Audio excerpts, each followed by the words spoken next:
Dice así la palabra de Dios en el libro de Juan capítulo 3.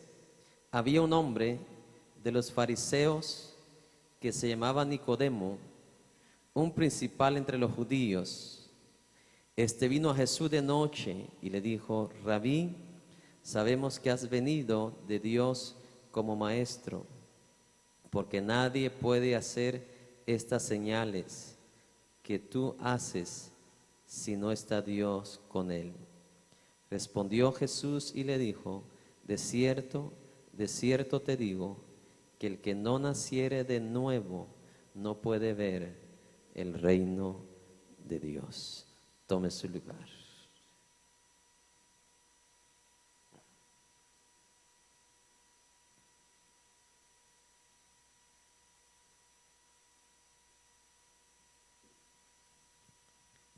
Quiero hacer un resumen de un minuto, ¿me lo permite? Para poder entrar a lo que queremos entrar hoy. Vemos aquí a uno de los principales maestros, que en este caso se refiere a Nicodemo, dice un principal entre los judíos, uno de los grandes maestros en esos tiempos de la ley. En este caso Nicodemo pertenecía a los fariseos.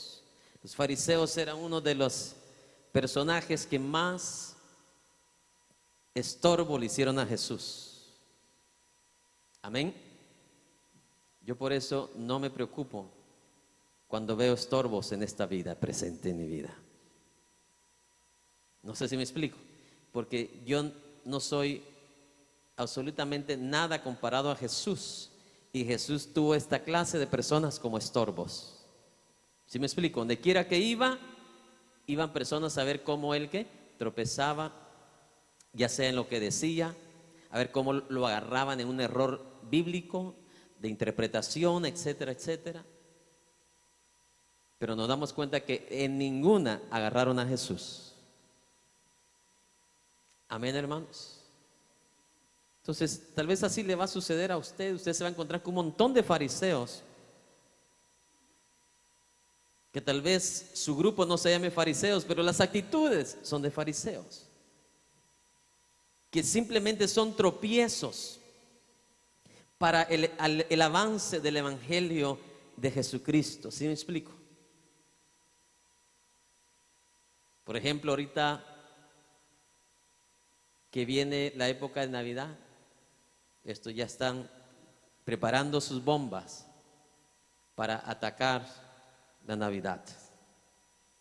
Esta clase de fariseos cristianos hoy en día están en contra de celebrarle ese día que Dios le permite un año a su hijo. Para ellos es pecado. ¿Sí me explico? Ser un fariseo, llamar pecado a algo que Dios no llama ¿a qué? ¿Y sabe cuál es la base bíblica de ellos? No es que eso lo hacen los impíos, celebran cumpleaños. Bueno, déjeme decir, los impíos comen. Entonces, si ellos comen, usted no tiene que comer entonces.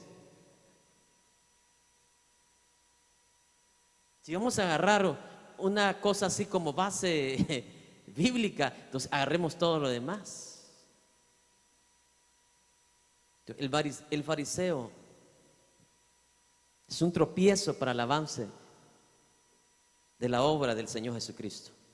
Y sabe que me doy cuenta de 45 años de vida, que esta clase de fariseos cristianos por la boca pretenden hacer o pretenden demostrar una santidad, pero esa santidad supuesta que ellos viven no está trayendo nada de frutos en su vida, en su familia, mucho menos sus descendencias.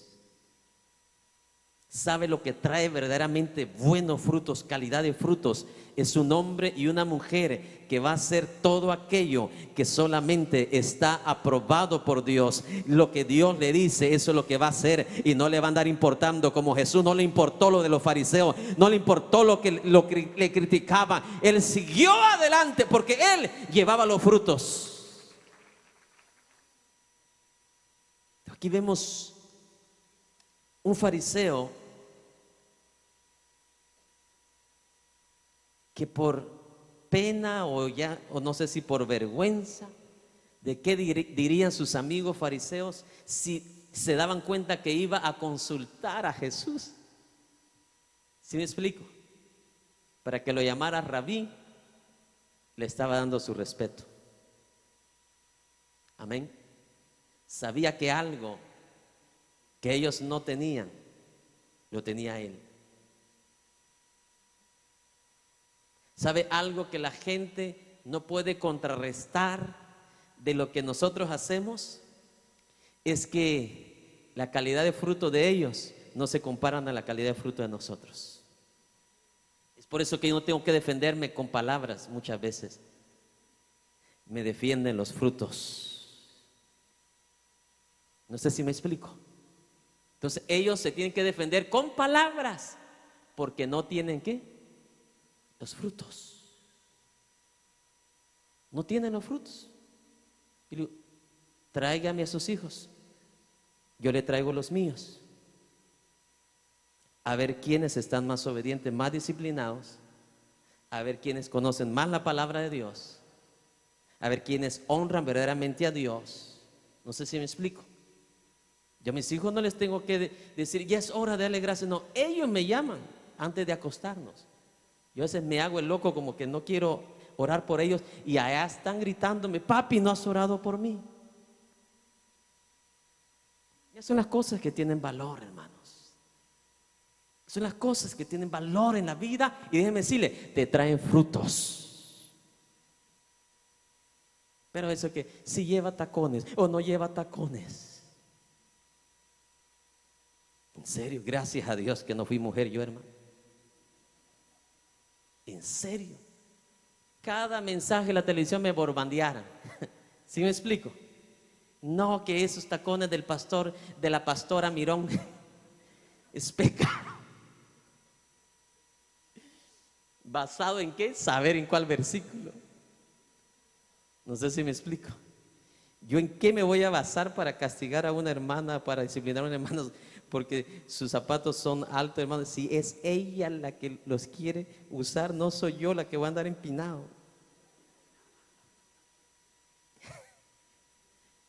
Pero igual es gusto de cada persona. Es gusto de cada persona. Pero hermanos, igual en la comida, todos agarramos el tenedor, la cuchara diferente, pero al fin y al cabo todos terminamos comiendo. Es más, yo ni cuchara uso, yo el puro dedo, hermano. Así lo disfruto más. Y nadie me va a decir que es pecado eso. Pero hay fariseos que sí creen.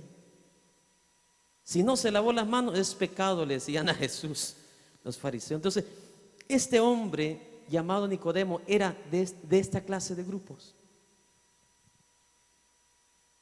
Y le mencionaba, ¿verdad? Una de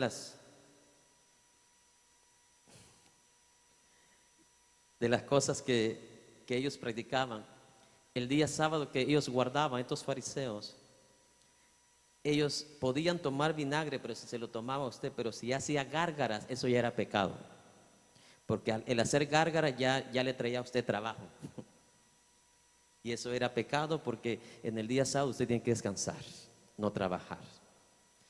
Usted podía comerse un huevo de la gallina si la ponía el día sábado, pero la gallina la tenía que matar el siguiente día domingo. Porque si no, usted estaba en pecado. Entonces, tantas leyes externas que no producían nada, ¿dónde? ¿Interna qué? Internamente. Y aquí cabe decir esto porque he escuchado por muchos años esta frase típica pentecostés. Dice, pastor, entonces usted no es pentecostés. No, yo no soy pentecostés. Yo soy hijo de Dios. En la Biblia usted encuentra que usted y yo somos pentecosteses. En el día de la fiesta judía llamada Pentecostés fue que Dios derramó su Espíritu Santo. Pero eso no te hace a ti y a mí Pentecostés. Dios nos llama hijo de Dios o hijo del diablo. ¿Sí me explico? Es obvio, Jesús por eso lo perseguían, por eso lo odiaban, porque era así con la palabra. ¿Sí me explico? La gente cree más a la mentira que a la verdad. ¿Sustentada en qué? La verdad sustentada con principios, con bases. Pero la mediocridad, la ignorancia es sustentada ¿por qué? Por lo que dijo tal persona, por lo que dijo la abuelita, por lo que le dijo alguien en una escuela, etcétera. Por eso que Jesús, donde quiera que iba, la gente crujía los dientes, pero no podrían contrarrestar la palabra, porque esa palabra venía con sabiduría. Yo he escuchado esta frase por muchos años y tuve que analizarla, estudiarla bien para poder decirla, porque es primera vez que lo voy a decir. ¿No ha escuchado usted esta frase que dice santidad por dentro y por fuera? Léame en toda la Biblia donde dijo Jesús o el Padre Celestial deben ser santos adentro y afuera también. Dios dijo, sed santos porque yo soy. ¿Y qué de la santidad de Dios? ¿Qué nos transmite Dios? ¿La santidad de afuera de Él o la santidad de adentro de Él? Su corazón, su forma de ser, su actitud como Dios, como persona. Él no dice, sea santo por mi exterior, mire cómo está mi vestidura, mi falda. Es obvio, cuando usted es santo por dentro, usted va a vestir modestamente. No sé si me explico. Es obvio. Eso es lo que dijo Jesús, limpiarlo de adentro. ¿Para que qué? Para que lo de afuera también resplandezca. Pero Jesús no empieza afuera y luego adentro. No, es adentro la situación. Si lo de adentro está bien, lo de afuera se acomoda por sí solo. No sé si me explico. ¿Por qué yo vengo vestido de esta manera? Porque adentro de mi ser, adentro de mi corazón, adentro de mi espíritu hay algo, mi amado hermano, llamado espíritu, que se comunica con Dios, y Dios me hace ver a mí la manera adecuada, honesta, pura, que yo debo de estar aquí en este lugar para no ser tropiezo para nadie. ¿Sí me explico? Pero no depende, mi santidad no depende de la manera como estoy vestido. Mi santidad depende de lo que adentro de mi ser yo he concebido de Dios, de ese Dios que es 3 veces santo, de ese Dios que es fiel, de ese Dios que demanda de mí total obediencia. Es su nombre. Y eso yo le he visto y le he comprobado, esa clase de teorías humanas que hablan de una santidad por dentro y una santidad por fuera. Yo no he visto nada bueno en esa clase de personas que piensan así, para yo querer imitar. Dios es claro en su palabra, amados hermanos. Y así eran los fariseos. Querían la salvación, querían ver cambios en su vida, transformaciones en su vida, por esos rituales externos. ¿Sí me explico? Entonces viene y llega donde está Jesús y le dice, reconozco que tú eres un enviado de Dios por los milagros que suceden en tu vida. Palabras lindas, palabras hermosas, palabras bonitas. Pero vemos la respuesta de Jesús. Le responde de una manera que Nicodemo no se lo esperaba. Si usted o yo hubiera sido Jesús, le dice, ay, gracias Nicodemo, te lo agradezco. Ah, qué lindas palabras. Amén. Es por eso le digo, si hay algo que vale la pena y algo que trae resultados, es hacer lo que Jesús hacía. Hacer las cosas que Jesús hacía. Viene Jesús y le responde, gracias Nicodemo. Vea que no le responde así Jesús. Dice, de cierto te digo, Nicodemo, que el que no naciere de nuevo no puede ¿qué? Ver el reino de Dios. ¿Sabe qué le estaba diciendo Jesús a Nicodemo? Todas estas sus normas estrictas, externas, todo eso que tú haces de esos sacrificios, mi amado hermano, El miércoles hablamos de cuántas leyes observaban los fariseos, que no tengo tiempo para hablarlo el día de hoy. Cantidad de rituales que tenían los fariseos. Y ahora está escuchando por primera vez del maestro de maestros. Si no nace de nuevo, Nicodemo, no puedes entrar al reino de los cielos. Y ojalá que este mensaje lo escucharan por lo menos 7 billones de personas. Que para ellos es más importante sus rituales que las palabras de Jesucristo. Hablaba yo con ustedes el miércoles, hace 30 años, cuando yo era un niño de 10, 12 años.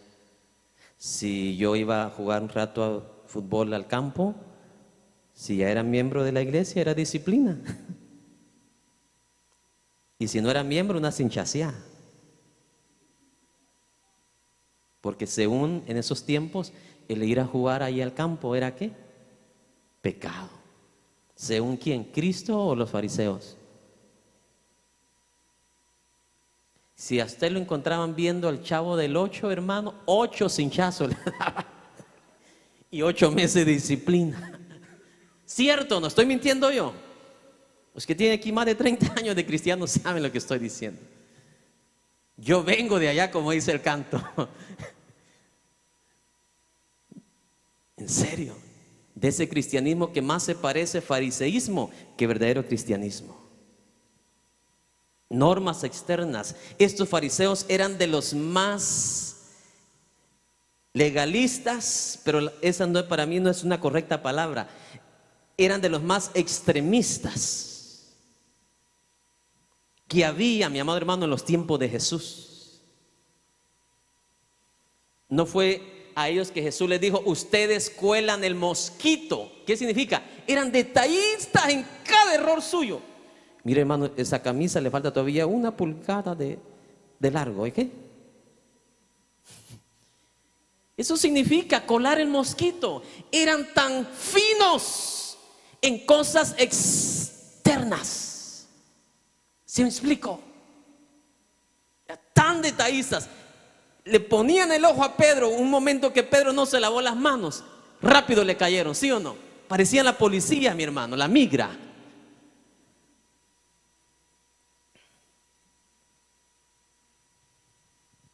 Y Jesús como si nada. Nunca les dijo nada. Porque todavía no se había revelado en ellos la dispensación de la gracia. Eso es lo tremendo. Eso es lo tremendo. Yo doy gracias a Dios porque tuve la oportunidad de vivir en los dos tiempos. En los tiempos antiguos y en los tiempos de hoy. Hay muchas cosas buenas que he agarrado del tiempo antiguo. Como por ejemplo, cuando tú sirves a Dios, le das con todo tu corazón sin esperar nada a cambio. Si eres un ministro, como los pastores de hace 30, 40 años, ¿sí me explico? Daban su vida por el evangelio sin buscar nada a cambio, sin andar buscando fama, sin andar buscando reconocimiento o mejor salario, etcétera, etcétera. Estos pastores lo hacían de corazón. Y yo no los culpo a ellos por enseñar así. A ellos les enseñaron así. ¿Sí me explico? Teníamos que buscar quién fue el primero, pero para encontrarlo, hermano, ¿dónde está? ¿Sí me explico? O sea, no se puede. Yo no los culpo a ellos. Yo no culpo a mi padre que él pensaba así hace 40 años. Así les enseñaron a ellos. Así nos enseñaron a nosotros. Es una cadenita en la cual a veces en ciertas áreas creemos más a lo que alguien dice que lo que dice la palabra de Dios. Esa es la verdad. ¿Se recuerda cuando llegó Samuel a buscar rey para Israel a la casa de Isaí? Le presentan al primero, al más grande, al más alto, al más fornido. ¿Y qué ve Samuel? Lo exterior, ¿cierto o no? ¿Qué ve Samuel? Lo exterior. Ese es el rey. Por su tamaño, el tamaño de sus hombros, la altura, etcétera, etcétera. La postura. ¿Qué le respondió Dios? yo no veo lo de afuera, yo veo ¿qué? Lo que está adentro. Al fin pasaron a David. Imagino a Samuel, ay Dios, no creo que la haga. Dios le dice, pues ese es. Porque ese tiene adentro, no afuera, adentro, los mejores adornos que yo ando buscando. ¡Oh! ¡Ay! Y a su nombre. Mire, a José y a Daniel muchas iglesias no le permitieran ser miembro hoy en día. A José dice que le pusieron ¿qué? Un collar de oro. Amén. Y ese hombre fue más obediente y fiel que todos nosotros juntos. A ver si me preparas el otro. Ya se me está acabando ya la batería de este. Entonces, ¿te das cuenta? Le demandó Dios, mira José, te quiero dar sabiduría y todo eso, pero quítate el collar, ¿oíste? ¿Le dijo Dios eso? Nunca. Pero nosotros sí nos fijamos en ciertas cosas que Dios ni siquiera se fija. Que tengo oídos para oír. Daniel igual, gobernador.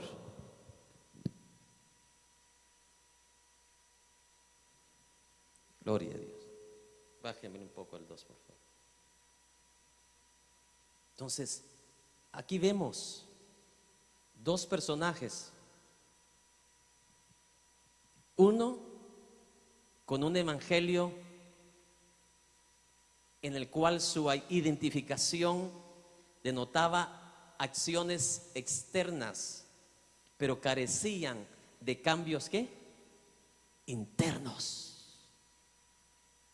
Viene Jesús, lo confronta y le dice, de cierto te digo, que si no nacieres ¿qué? De nuevo, con todos estos miles de rituales, con todas estos miles de acciones estrictas que tú sigues, conforme la ley, no puedes entrar al reino de los cielos. Al fin y al cabo, quien tiene las llaves es Jesús. No es Pedro, es Jesús. Él tiene la llave, Él es quien decide quién entra y quién no entra. ¿Y cuál es el requisito para entrar al reino de los cielos? Nacer, diga conmigo, nacer de nuevo. Hoy tenemos escuela dominical aquí. Nacer de nuevo. Eso es lo que Jesús le dice a quién, a Nicodemo.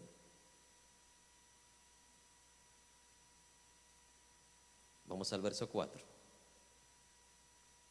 Nicodemo le dijo, ¿cómo puede un hombre nacer siendo viejo? ¿Puede acaso entrar por segunda vez en el vientre de su madre y nacer? Respondió Jesús, de cierto te digo, que el que no naciere, subraye eso, de agua y del Espíritu, no puede entrar en el reino de Dios. Yo igual antes, cuando apenas empezaba el evangelio, pensaba que cuando decía el que no naciere de agua y del Espíritu, pensaba que era el bautismo en agua y ¿verdad? Lo demás pues es igual. Pero la primera pensaba que era el bautismo en agua, pero ya cuando leemos ya varios versículos de la Biblia, ya por varios años, ya podemos tener una mejor idea, amén. Porque veamos la respuesta de Jesús. Dice, de cierto te digo, que el que no naciere de agua y del Espíritu no puede entrar, ¿qué dice? En el reino de Dios. El verso 10, Jesús le dijo a Nicodemo, ¿eres tú maestro de Israel y no sabes qué? Esto, ¿qué no sabía Nicodemo? lo que es y cómo se produce el verdadero ¿qué? Nacimiento. Nicodemo ya lo debería de haber sabido. ¿Por qué razón? Porque eso está profetizado en el Antiguo Testamento. Y el Antiguo Testamento, como en el caso de el libro de Ezequiel, como en el caso del libro de Números, Levíticos, ya los fariseos los tenían en sus manos. ¿Sí me explico?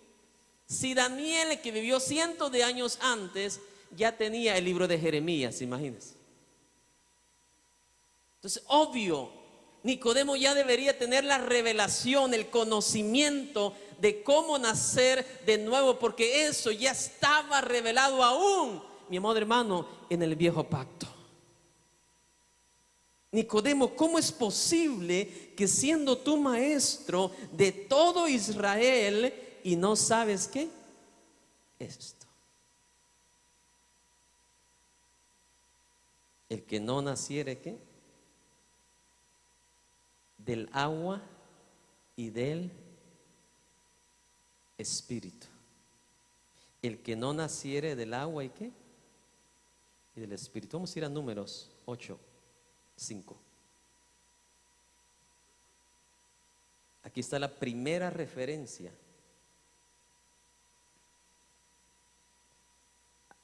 al primer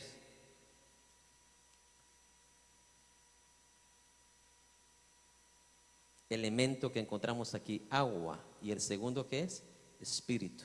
Nacer del agua y nacer ¿qué? Del espíritu. ¿Lo tenemos?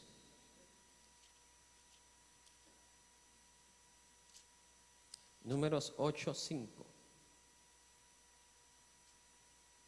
Dice así: también Jehová habló a Moisés diciendo: toma a los levitas de entre los hijos de Israel y haz que expiación por ellos. En el original dice: y purifícalos, límpialos. Amén.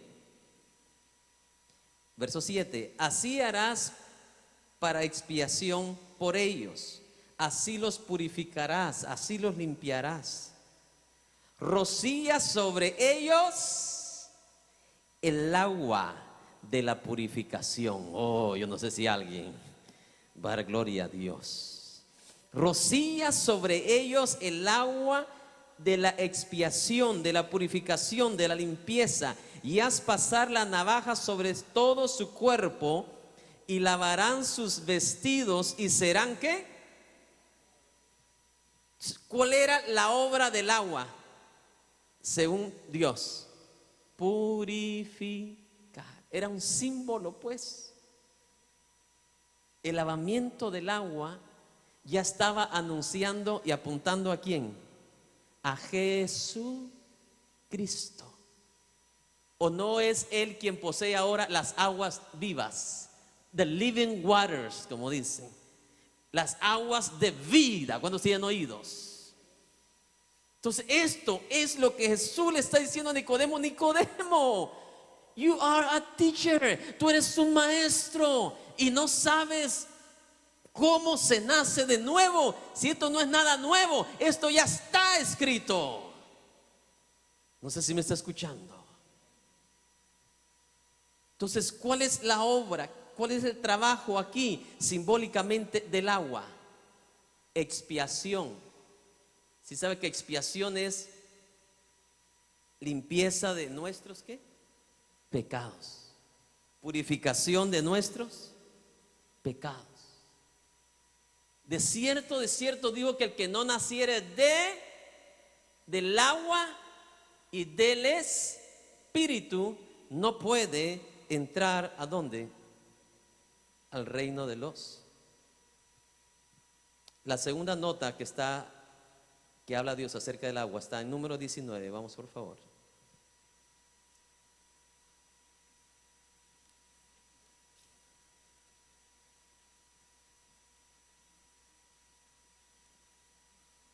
Por eso que mire, en el nuevo pacto, yo no tengo que agarrar una jarra de agua aquí, hermano, me voy a purificar. O yo, miren este acto sagrado y agarro la jarra y me la tiro encima.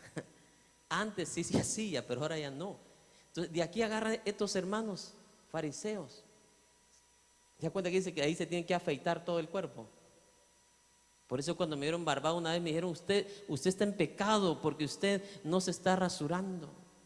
Que la Biblia dice que tiene que rasurar. Le digo yo, ni que viviera 3000 años antes, le digo yo. ¿Sí me explico? Eso simplemente fue un símbolo, una anunciación de lo que iba a suceder, de lo que se iba a hacer vigente. ¿En quién? En Jesucristo. 19:1, ¿lo tenemos? Jehová habló a Moisés y a Aarón diciendo: esta es la ordenanza de la ley que Jehová ha prescrito. Di a los hijos de Israel que te traigan, ¿qué dice? Que te traigan una vaca alazana. ¿Usted entiende qué significa eso? De color rojo.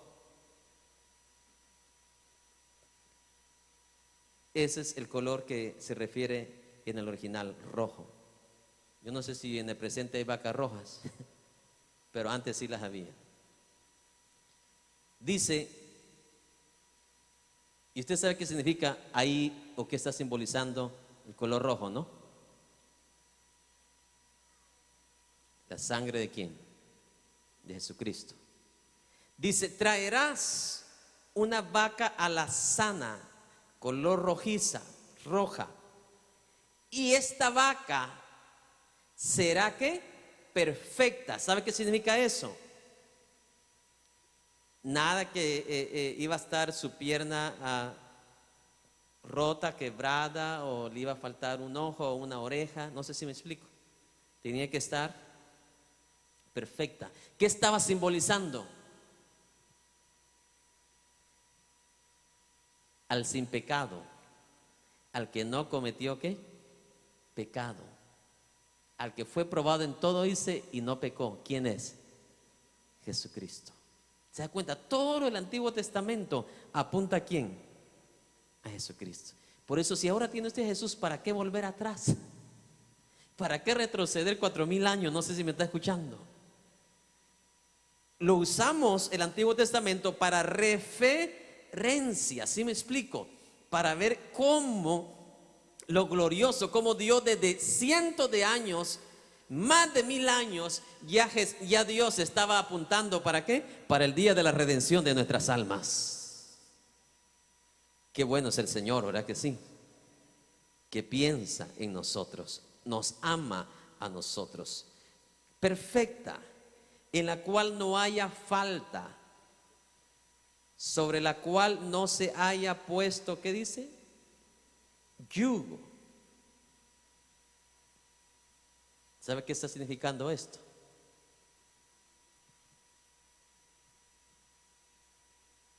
Jesús,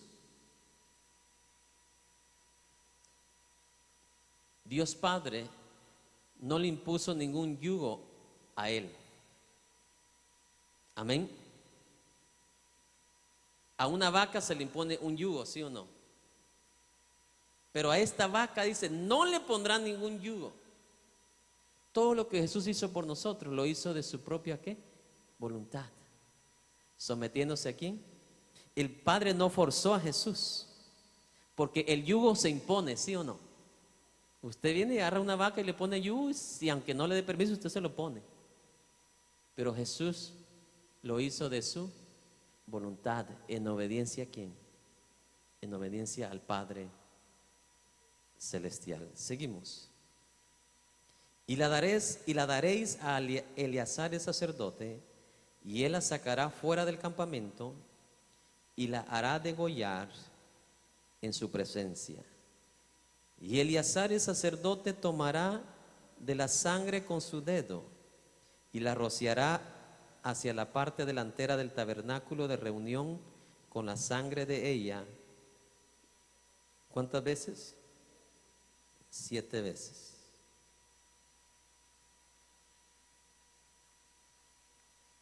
Y hará quemar la vaca ante sus ojos, su cuero y su carne y su sangre con su estiércol hará quemar. Luego tomará el sacerdote madera de cedro e hisopo y escarlata y lo echará en medio del fuego en que arde la vaca. El sacerdote lavará luego sus vestidos. Lavará también su cuerpo con agua y después entrará en el campamento y será inmundo el sacerdote hasta la noche. Vamos, mire lo que dice. Asimismo el que la quemó lavará sus vestidos ¿en qué? En agua. También lavará en agua su cuerpo y será inmundo hasta la noche. Y un hombre limpio recogerá las cenizas de la vaca y las pondrá fuera del campamento en un lugar limpio y las guardará la congregación de los hijos de Israel para el agua. ¿Cuál clase de agua? Para el agua de purificación. Es una expiación. ¿Cuál era la labor del agua entonces? Purificación, expiación, lo mismo que hizo la sangre del cordero. El agua antes, eso simbolizaba expiación también, purificación. O sea, nadie puede tener un nuevo nacimiento si no es purificado. Y esa era la obra del agua. Y déjeme decirle, es la obra del Espíritu también. Una combinación perfecta. El genuino nacimiento solamente se puede producir de esa manera. Del agua y del ¿qué? Espíritu. Y los dos son dados ¿por quién? Por Jesucristo, mis amados hermanos. Venid a tomar de mi fuente, dice Jesús, ¿sí o no? El que tenga sed, venga a mí, ¿qué dice? Y beba. El que tenga sed, ¿qué dijo Jesús? Venga a mí, y lo vamos a leer. Juan 7:37.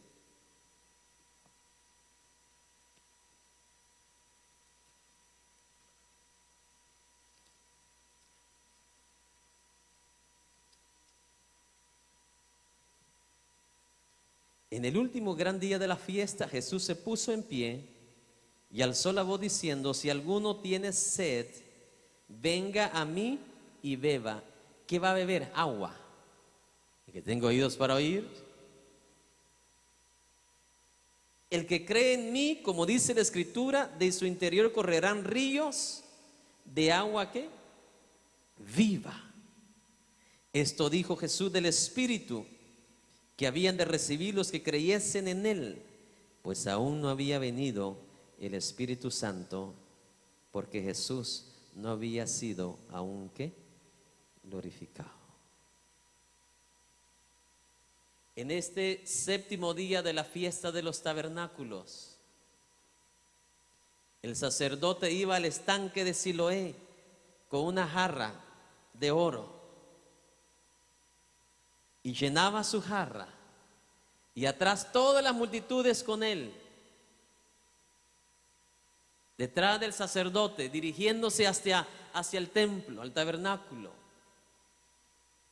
Y ahí en ese último día, exclusivamente en ese séptimo día es que hacían eso, el último día de la fiesta de los tabernáculos.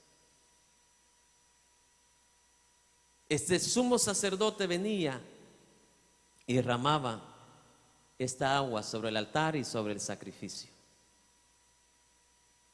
Entonces, en este día Jesús escoge, en ese día, en ese momento que el sacerdote en su tabernáculo está haciendo eso, Jesús se pone y se para afuera y le dice: todo el que tenga sed, déjeme decirle, de aquí en adelante ya no tiene que ir allá donde están ahorita derramando el agua, porque eso ya va a quedar atrás.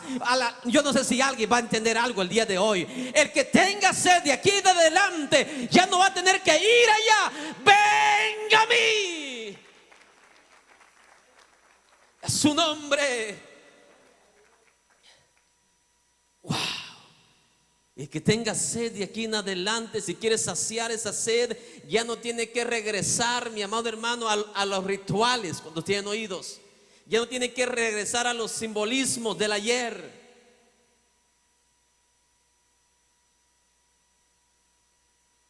Porque cada religión tiene su propio pensamiento, ¿sí o no?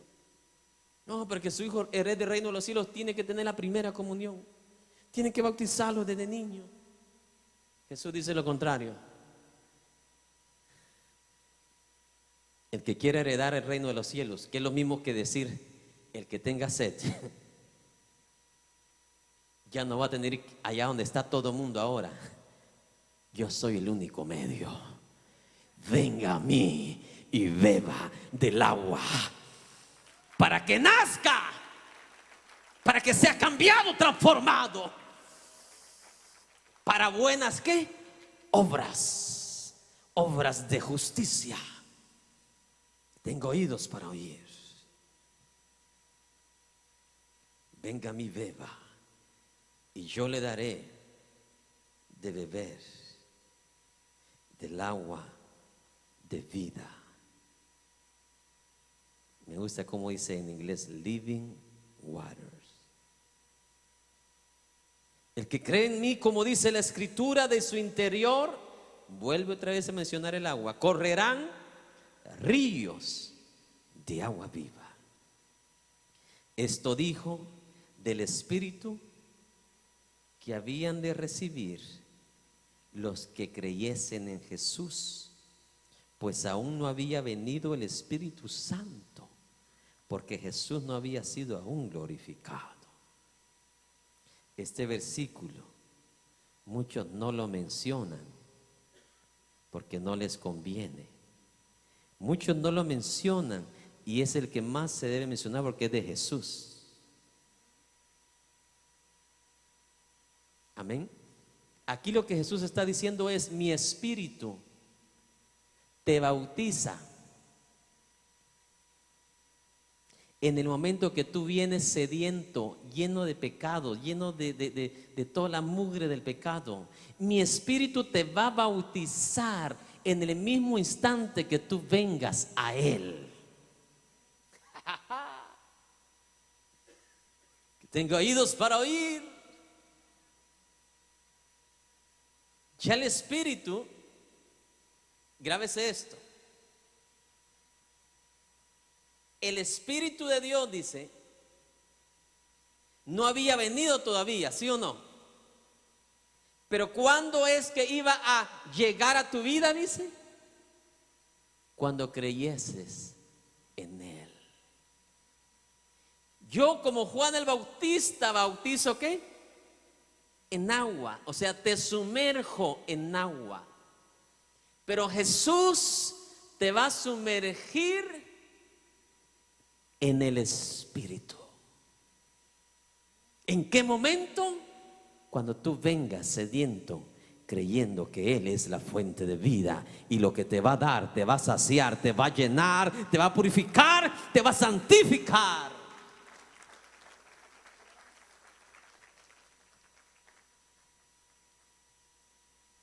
Es por eso que cuando vino el Espíritu de Dios por primera vez, es la única vez que vino como vino. De ahí en adelante se cumple lo que dice Jesús. Tú le recibes, ahí en ese mismo instante Jesús te bautiza, te sumerge en el Espíritu. Usted no va a ver a escuchar un ruidazo como sucedió ahí en el día de Pentecostés. ¿Sí me explico? A no ser que le suba volumen a la bocina y haga un montón de ruido con la tambora. Pero eso ya no va a volver a suceder, ni se va a volver a ver las llamas de fuego en forma de paloma. ¿Sí me explico? La doctrina de Jesús es la mejor. Esto dijo Jesús del Espíritu que había de venir y que todavía no había ¿qué? Venido. Que en el momento que tú vienes sediento a Él, Él te va a dar beber de las aguas de la vida. Eso significa, el momento que vienes a Jesús, humillado, reconociendo tu situación pecaminosa y reconociendo que Él es ahora quien pagó el precio, que nos puede, mi amado hermano, expiar nuestros pecados, hacer expiación por nuestros pecados. Entonces en ese instante, grábese esto, en que su agua purificadora nos purifica, en ese mismo instante Él viene y me agarra a mí, te agarra a ti, y se cumple aquel coro que dice: ríos de agua viva brotarán, ríos que nunca jamás se secarán. Eso es lo que sucedió en mi padre hace más de 50 años. Él vino sediento. Él vino diciendo: Señor, yo no puedo más, ya no puedo con esta vida ingrata, desgraciada. Mira, bebió de las aguas purificadoras, y en ese instante Jesús lo sumerge con el Espíritu. Y qué cambio, porque desde ese entonces mi padre no volvió a fumar un cigarro, a tomar una cerveza más. Es la obra genuina de Dios. ¿Cuánta gente no va 3 meses, 6 meses, 1 año, 2 años Alcohólicos Anónimos y nada, mi hermano? Hoy ya están saliendo un montón de medicamentos, aparatos para dejar de fumar, ¿sí o no? Venga y tome de las aguas y nunca más volverá ¿a qué? A tener sed. El que no naciere del agua y del Espíritu no puede entrar, ¿qué dice?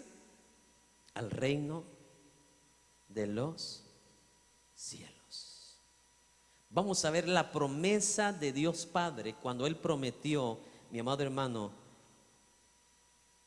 el agua y el Espíritu. Vamos a Ezequiel, por favor, 36:25. Estamos aprendiendo algo.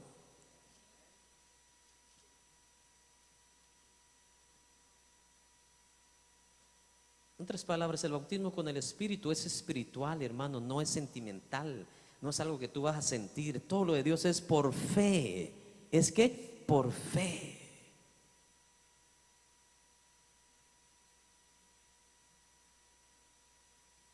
Por fe somos salvos, por fe recibimos un milagro, por fe creemos, por fe también somos bautizados en el Espíritu. Tenemos 36:25. Esparciré sobre vosotros, dice Jehová, agua limpia, agua limpia. Y seréis ¿qué? Limpiados de todas vuestras inmundicias, y de todos vuestros ídolos os limpiaré. Vemos que la promesa de Dios acerca del agua. ¿Cuántos tienen oídos? Esparciré sobre vosotros agua ¿qué? Limpia, y seré limpiado de todas vuestras inmundicias. ¿Verdad que era una promesa ya? Por eso que Jesús le reclamó a Nicodemo: tú ya deberías de saber esto. Está en Levíticos, está en Números y está en Ezequiel también. Amén. Verso 26. Y mire lo que provocará esa agua. Os daré corazón ¿qué? Nuevo, y pondré espíritu nuevo. Ahí mire, verá que van juntos, agua y qué? Y espíritu. Van juntos, agua y qué? Y espíritu. Y pondré dentro de vos, y os daré corazón nuevo, y pondré, ¿qué dice?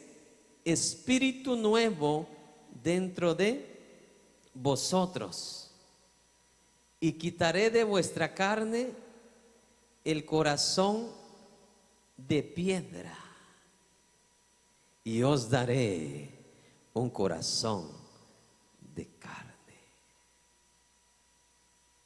Mire el 27. Aquí viene la promesa. Y pondré dentro de vosotros mi espíritu. Y haré que andéis en mis estatutos y guardéis mis preceptos y los pongáis ¿qué? Por obra.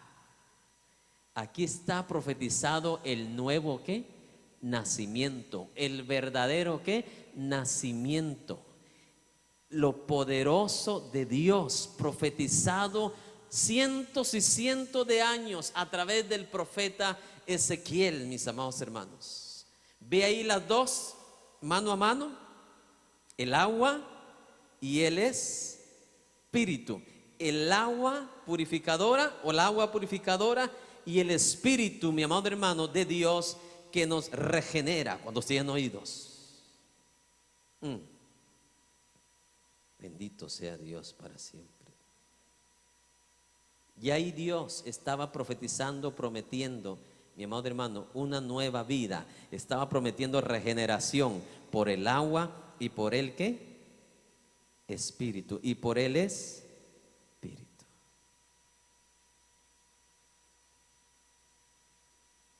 Bendito sea Dios.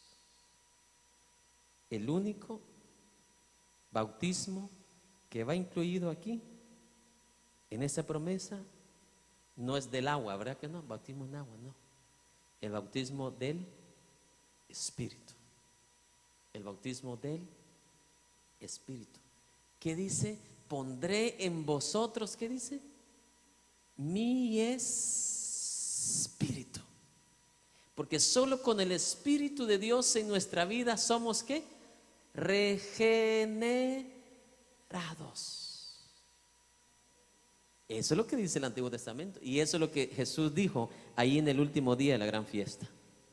Tú vas a ser regenerado, vas a nacer de nuevo cuando tomes de sus aguas. Amén. Y esas aguas correrán como ríos de ¿qué? De agua viva, que están simbolizando ¿qué? El Espíritu de Dios en tu vida. Cuando el Bautista dijo en los primeros libros de Mateo, ¿verdad? Yo os bautizo en agua, pero el que viene detrás de mí, el cual yo no soy digno de desatar su calzado, Él os bautizará con espíritu. Él os bautizará con espíritu. Él os bautizará con espíritu. Él os bautizará con espíritu. Ese es el anhelo de Dios. Cuando alguien viene al Señor Jesús, escuche bien, Él viene y te bautiza con el Espíritu, y en ese momento el Espíritu de Dios entra ¿dónde? En tu ser. Entra ¿dónde? En tu corazón. Y usted mira, ¿y cuál es? ¿Y el otro que dice ahí? Sí, pero ahí. Y fuego cuya paja. Entonces hay tres bautismos. Diga conmigo, tres bautismos. El bautismo de agua que lo hizo Juan el Bautista y yo. El bautismo con el Espíritu, que es para todo hijo de Dios. Y está el bautismo con fuego, que es de Jesús para los impíos. Es de Jesús para la paja. ¿A quién representa la paja? Los impíos. El problema es que no sabemos ni siquiera leer el español. Esto no se necesita tanta revelación. Y fuego cuyo aventador, cuyo abanico, ¿sí sabe qué es un abanico? Está en su mano para agarrar toda la paja y echarla ¿qué? En ese fuego. O sea, aquí habla Jesús, habla Dios de tres bautismos. El que hizo Juan, agua para arrepentimiento. El bautismo con el Espíritu Santo para regeneración, donde se produce el nuevo ¿qué? Nacimiento. Sin el Espíritu de Dios en nuestra vida, tú y yo no podemos, mi amado hermano, producir frutos. Cuando los evangelios, las epístolas hablan de dar frutos, dignos de arrepentimiento. Cuando el apóstol Pablo habla de los frutos del Espíritu, jamás un cristiano puede producir fruto si el Espíritu de Dios no está en él. Mucho cristiano por ignorancia anda buscando una experiencia en la carne. Hermano, ¿y usted ya fue bautizado con el Espíritu? Yo desde que conocí al Señor, Jesús me sumergió. Si usted anda buscando una experiencia carnal o corporal, se va a quedar esperando. Lo de Dios es espiritual, es bíblico, es genuino. ¿Cuántos tienen oídos? Tenga oídos para oír. Oiga, hermano, el Espíritu de Dios que venía sobre Isaías no es diferente que el Espíritu de Dios que vino sobre los judíos allá en el aposento alto. ¿O es diferente espíritu? Es el mismo, es la misma manifestación. La única diferencia es que antes venía sobre específicas personas, ¿sí me explico? Y ahora Él quiere estar dentro de todos. Dice, y vino el Espíritu de Dios. Casi cada principio de cada capítulo de Isaías dice, y vino el Espíritu de Dios, ¿qué dice? Sobre mí. Y no dice, y empecé a papatolotear. Es el mismo Espíritu. Y me caí. ¿Dice eso la palabra? Entonces, usted decide qué creer, la palabra o alguien más. Yo decidí una vez en mi vida creer mejor a la palabra de Dios. ¿Sabe por qué? Eso es lo que trae orden. Orden. Solo la palabra de Dios trae orden.